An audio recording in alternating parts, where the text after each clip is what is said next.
രണ്ടാം ലോകമഹായുദ്ധത്തിന് ശേഷം യൂറോപ്പിലെ ഏറ്റവും മാരകമായ യുദ്ധത്തിൽ പ്രതീക്ഷയുടെ അടയാളം തെളിയുന്നു. റഷ്യയും യുക്രൈനും യുദ്ധത്തടവുകാരെ വിട്ടയക്കുന്നത് ആരംഭിച്ചു. ആദ്യഘട്ടത്തിൽ 390 പേരെയാണ് ഇരുപക്ഷത്തു നിന്നും കൈമാറിയത്.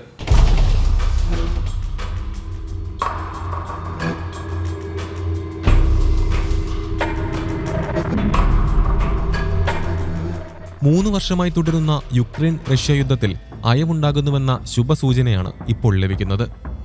ഇരുപക്ഷവും തടവുകാരെ വിട്ടയക്കാൻ ആരംഭിച്ചു. വർഷങ്ങൾക്കിടെ ഇരു രാജ്യങ്ങളും തമ്മിൽ നേരിട്ട് നടന്ന ആദ്യ ചർച്ചയിലെ തീരുമാനപ്രകാരമാണിത്. ചർച്ചകളുടെ അടിസ്ഥാനത്തിൽ ആദ്യഘട്ടത്തിൽ സൈനികരും സിവിലിയൻ ജനങ്ങളുമടക്കം 390 പേരെയാണ് ഇരുപക്ഷത്തു നിന്നും കൈമാറിയത്. US പ്രസിഡന്റ് ഡൊണാൾഡ് ട്രംപിന്റെ നിർദ്ദേശപ്രകാരം കഴിഞ്ഞ 16-ന് ഇസ്തംബുളിൽ നടന്ന ചർച്ചകളിലാണ് കൈമാറ്റം തീരുമാനിച്ചത്. 1000 യുദ്ധത്തടവുകാരെ കൈമാറാനാണ് ഇരു രാജ്യങ്ങളും സമ്മതിച്ചത്. കൈമാറ്റം നടന്നുകൊണ്ടിരിക്കുകയാണെന്ന് ഇരു രാജ്യങ്ങളിലെയും സൈനിക വൃത്തങ്ങൾ സ്ഥിരീകരിച്ചിട്ടുണ്ട്. ഫ്രാൻസിസ് മാർപ്പാപ്പയും ലിയോ 14 മാർപ്പാപ്പയും തടവുകാരുടെ കൈമാറ്റത്തിനായി ഇരു രാജ്യങ്ങളോടും അഭ്യർത്ഥിച്ചിരുന്നു. UAEയും മുൻ വർഷങ്ങളിൽ തടവുകാരുടെ മോചനത്തിന് മധ്യസ്ഥത വഹിച്ചിരുന്നു. യുദ്ധവിരാമത്തിനായി അമേരിക്കൻ പ്രസിഡന്റ് ഡൊണാൾഡ് ട്രംപ് നിർദ്ദേശിച്ചെങ്കിലും യുദ്ധം അവസാനിപ്പിക്കാൻ ഇരു രാജ്യങ്ങളും ധാരണയായിട്ടില്ല.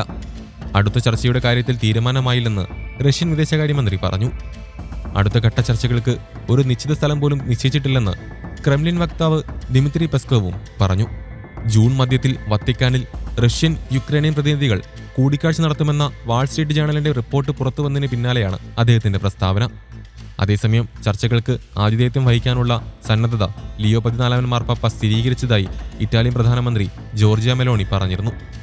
എന്നാൽ ഇതുവരെ ഇരു രാജ്യങ്ങളും തമ്മിലുള്ള ചർച്ചകൾ എവിടെ നടത്തണമെന്ന് ഒരു തീരുമാനം എടുത്തിട്ടില്ലെന്നും പെസ്കോവ് പ്രസ്താവിച്ചു. 2022-ൽ തുർക്കിയിലെ ഇസ്താംബുളിൽ നടന്ന സമാധാന ചർച്ചകൾ യുക്രൈൻ ഉപേക്ഷിച്ചതിനു ശേഷം ആദ്യമായാണ് കഴിഞ്ഞയാഴ്ച റഷ്യയും യുക്രൈനും തമ്മിൽ നേരിട്ട് ചർച്ചകൾ നടത്തിയത്. കൂടിക്കാഴ്ചയ്ക്ക് ശേഷം തടവുകാരുടെ കൈമാറ്റം നടത്താനും കൂടുതൽ ചർച്ചകൾ നടത്താനും ഇരുപക്ഷവും സമ്മതിച്ചു. മാധ്യമ റിപ്പോർട്ടുകൾ പ്രകാരം യുക്രൈൻ അടിയന്തര വെടിനിർത്തലിനുള്ള ആവശ്യങ്ങൾ ആവർത്തിച്ചു. എന്നാൽ റഷ്യൻ പക്ഷം അത് നിരസിക്കുകയായിരുന്നുവെന്ന് പറയുന്നു. യുക്രൈൻ തങ്ങളുടെ സൈന്യത്തെ പുനഃസജ്ജമാക്കാനും പുനഃസംഘടിപ്പിക്കാനും ഈ വെടിനിർത്തൽ ഉപയോഗപ്പെടുത്തുമെന്ന ആശങ്ക റഷ്യ പലതവണ ഉന്നയിച്ചിട്ടുമുണ്ട്.